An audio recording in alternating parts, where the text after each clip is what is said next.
Assalamualaikum warahmatullahi wabarakatuh. Selamat pagi anak-anak. Apa kabarnya hari ini? Semoga semuanya tetap sehat ya, tetap di rumahnya masing-masing dan tetap semangat untuk belajar.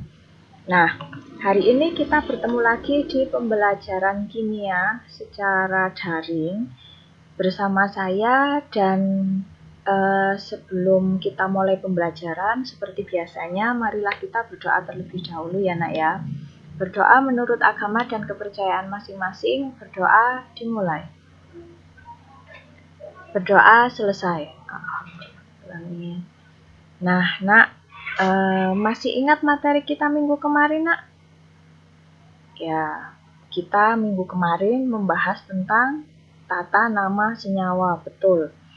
Kemarin yang kita bahas adalah senyawa ion, iya tepat. Nah, kalian bisa lihat di layar yang saya tampilkan. Di sini materi atau judul pembahasan kita hari ini masih seputar tata nama senyawa.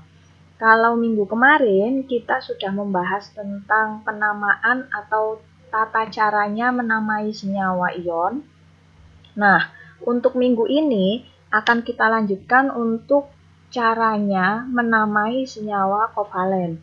Kalau kemarin kan sekilas senyawa itu ada dua ya nak ya, senyawa ion dan senyawa kovalen. Senyawa ion berarti senyawa yang terdiri dari atom logam dan atom non-logam. Betul. Ada ion positif, ada ion negatif. Sedangkan untuk senyawa kovalen berarti senyawa yang terdiri dari atom non-logam dan atom non-logam. Jadi sama-sama non-logam. Nah, lalu bagaimana cara penamaannya? Apakah sama dengan senyawa ion? Tentunya ada perbedaan, nak. Jenisnya saja beda, berarti nanti tata cara penamaannya juga beda. Nah, coba sekarang perhatikan yang ada di layar. Di sini saya menuliskan tata cara penamaan senyawa kovalen. Dan kita harus kenalan dulu dengan yang namanya senyawa kovalen. Senyawa kovalen, saya ingatkan kembali, senyawa kovalen itu senyawa yang terdiri dari atom non-logam dan non-logam, berarti sama-sama non-logam. Masih ingat non-logam itu golongan berapa, nak? Oke, non-logam itu ada di golongan 5A, kemudian 4A juga ada, kemudian 6A, 7A itu juga termasuk senyawa, unsur non-logam atau atom non-logam. Atau di golongan 1A juga ada satu unsur, yaitu unsur hidrogen, betul. Semua golongan 1A itu adalah logam kecuali hidrogen termasuk non-logam. Oke. Nah, sedangkan untuk atom-atom non-logam, kalau tadi kan saya menyebutkan di golongannya. Kalau kalian bisa menghafalkan, sebenarnya tertulis di sini atom-atom non-logam itu apa aja sih? Ini atom-atom non-logam itu, nah, mulai dari B, Si, As sampai F. Nah, untuk atom-atom non-logam, pemberian nama dilakukan sesuai urutan berikut. Ini adalah urutan atom yang nantinya untuk mengurutkan nama senyawa. Ketika misalkan unsur Si diikatkan atau unsur Si berikatan dengan unsur H, berarti otomatis nanti yang letaknya di depan adalah Si dulu baru H. Contoh lagi, misalkan unsur H berikatan dengan Cl, berarti nanti H dulu baru Cl. Nggak boleh nanti Cl kemudian dibalik jadi H, itu enggak. Nah, dari pemberian nama ini nanti sesuai urutan kemudian ditambahkan akhiran ida. Hampir sama seperti yang senyawa ion ya nak ya. Cuman tetap nanti ada perbedaan. Nah, perhatikan contohnya. Di sini ada H dan F. Berarti senyawa HF ini adalah gabungan dari atom H dengan atom F. Nah, coba dilihat di urutannya. H itu lebih dulu daripada F. Betul berarti ya. HF diberi nama hidrogen fluorida. Di mana H itu hidrogen, F itu fluor, kemudian diberi akhiran ida. Sedangkan untuk contoh kedua yaitu HI.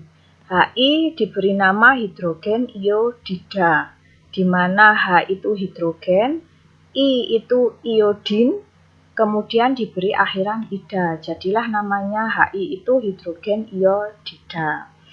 Nah, tapi perlu diperhatikan bahwa ketika jumlah unsur dalam senyawa itu berbeda,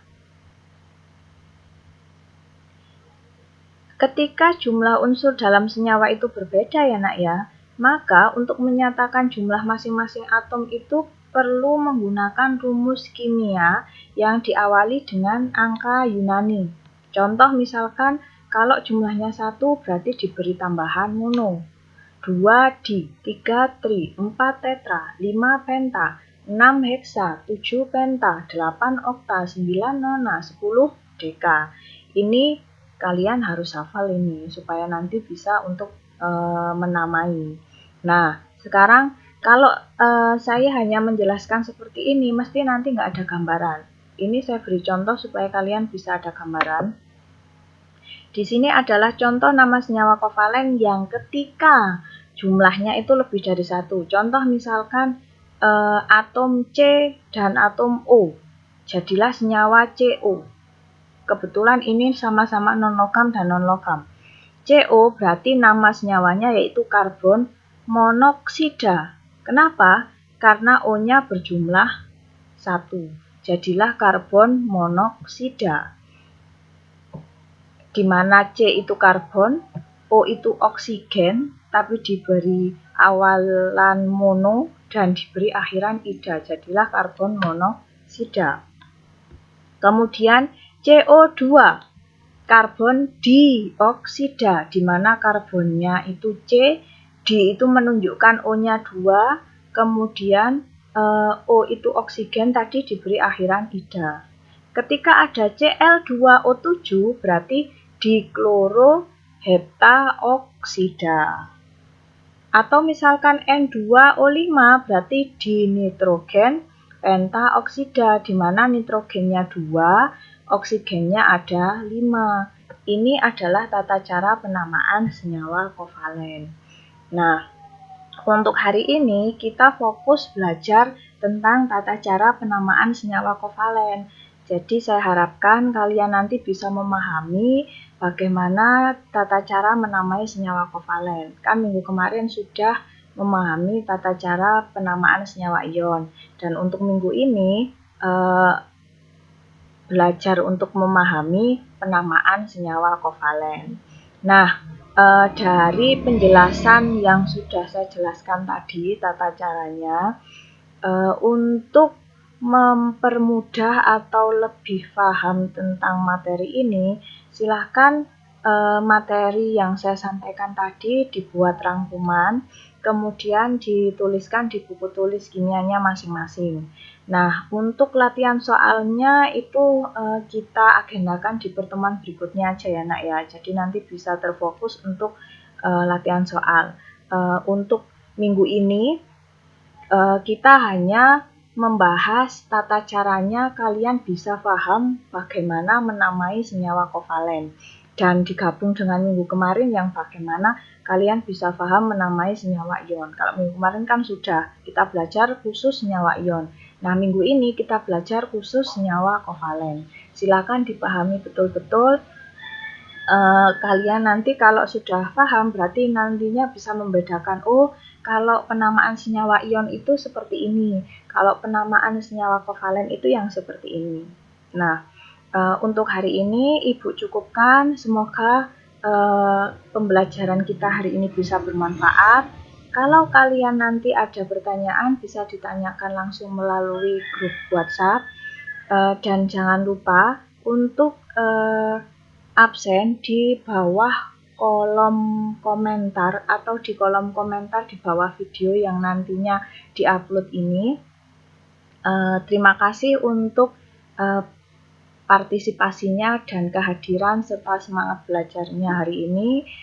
Saya cukupkan. Wassalamualaikum warahmatullahi wabarakatuh.